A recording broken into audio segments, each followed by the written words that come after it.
In Assassin's Creed, you play as Desmond, who is captured by Templars and forced into a machine called an Animus. The Animus allows Desmond to take control of his ancestors via synchronization of his genetic memory and simulate the events of their lifetime. The Templars force Desmond to relive the events of his ancestor Altair's life because they want information on the location of a hidden artifact. Assassin's Creed's most notable features are its free running and climbing. Climbing is in general quite slow. It's often clunky to navigate as you have to pan around for handholds to move up some of the more advanced structures, which is a boring endeavor. You'll be forced to climb to high vantage points marked by an eagle to synchronize with the area to provide yourself a map. Free running works pretty well. The idea is that it's supposed to give you an advantage over the guards when it comes to getting around the city, but it doesn't end up being that way. Guards are near equals to your speed and agility. They will frequently keep up with you while free running. To lose the guards, part of the Creed says to hide in plain sight. This takes the form of arbitrarily placed hiding locations like hay bales, rooftop gardens, benches, and wandering scholars. The stealth mechanics in Assassin's Creed are bad. The hiding spots often fail to work as the guards are nearly as fast as you. Even in scenarios where you aren't doing anything suspicious, the guards have seemingly omniscient awareness and will come after you. This also gets coupled with minor annoyances like beggars who will sprint towards you from seemingly miles away just to draw attention to you, and you falling down whenever you run into someone while free running. You quickly reach a point where trying to run and hide becomes a fruitless endeavor, and combat takes center stage. Combat in Assassin's Creed is boring. Guards will spend the majority of their time blocking. You're forced to attack them to have them drop their guards so you can effectively damage them. In contrast, you can wait for them to sheepishly attack you one at a time and abuse counterattacks, which is the more effective strategy. You do get a handful of combat abilities such as a grab to speed up the process of combat, but every encounter plays out the same. Attack relentlessly, or wait until the enemy decides to attack you, then counter them. You're given some extra weapons as the game progresses, but they all behave the same. The only notable upgrades are the damage bonuses to your weapons since it lets you kill guards faster.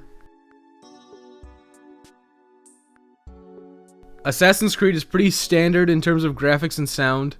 Everything is what you'd expect from a big budget title from this time frame. It looks dated now, but it was pretty groundbreaking at the time. There are really only a few things I can truly be critical of here. Firstly, there are absolutely no subtitles for some reason. I think subtitles in games should be a mandatory option, especially for people who are hearing impaired. Secondly, there are occasional technical issues with sound and music washing out. These mostly occur while you're running around and random NPCs are talking with each other. Thirdly, the environments and the art style are all very bland and boring. I can accept that it's realistic, but the world is so devoid of color that everything feels the same. Every single city and every single district feels nearly identical. I'm instead going to use the remainder of this section to talk specifically about one horrible aspect of Assassin's Creed that destroys the entire series for me. I'll only mention the Animus and all its implications in this review, and it won't be the subject in any of the later Assassin's Creed reviews when or if I get to them. The Animus is probably the single worst aspect of the entire Assassin's Creed franchise's story. On the surface, what it does immediately is split the story into two completely separate plot lines. There's the past, with Altair, which is the vast majority of the actual game, and the main plot of the Assassin's Creed franchise, which is Desmond in modern times. Altair's story is fairly typical fare. It's predictable and a bit bland. The main issues with it are that the outcomes are known. We aren't experiencing the story unfolding in real time, we're experiencing a genetic memory of events that happened hundreds of years ago. You're immediately dissociated from anything plot related in Altair's timeline because it doesn't matter. The events have already happened, and we know the outcomes.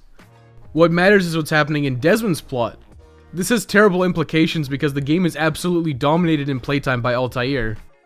You take control of Desmond a handful of times. There's no mysteries to solve while playing as Desmond, nothing clever to try to figure out.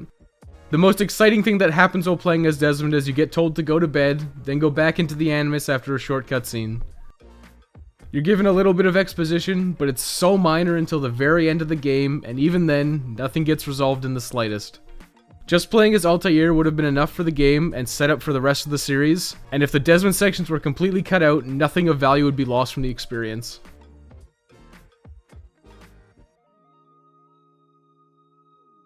Assassin's Creed is easy.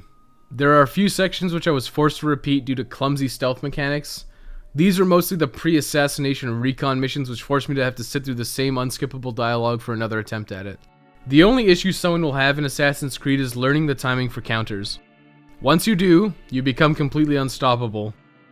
Even before acclimating yourself to counters, guards never feel like a threat. They don't get smarter or use superior tactics as the game progresses. The guards just increase in number and have more health in an effort to kill you by attrition. About a third of the way through the game, I decided if I ever got spotted by guards, I'd just kill them all. Running and hiding is far more trouble than it's worth. It's actually easier to just sit there and spam counters and kill all the guards rather than attempt to run and hide only to be spotted multiple times in multiple different hiding places. Assassin's Creed is a modern game, and I mean that in the worst ways possible. You're frequently railroaded, and the difficulty is set up in a way that anyone with a pulse should have no issues getting through it. Slogging through Assassin's Creed's main story with virtually no extras took 11 hours and 21 minutes. 11 hours may seem like a reasonable amount of time for a game, but Assassin's Creed feels much longer. This is largely due to the horrendous pacing of the main missions. The game has a strict formula it adheres to for its entire runtime. Altair is tasked with an assassination. You have to travel from the Assassin's Fortress to whichever town you need to go to. Once you reach the town, you need to check in at the Assassin's Guild. There, you're tasked to do a bunch of reconnaissance for no real tangible reason besides Altair has been stripped of his rank because of plot events at the beginning of the game.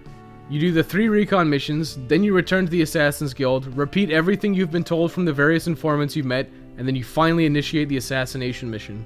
The reconnaissance could have been good, it could have made sense to the plot, but instead it comes down to a series of repeated challenges. You're frequently tasked with proving your worth by collecting a bunch of flags under a time limit. Rarely do the missions have some meaningful connection to the actual assassination. You're frequently subjected to extremely drawn-out conversations and exposition dumps at regular intervals. Every single time you return to the Assassin's Guild, you're greeted with a lengthy conversation you cannot skip.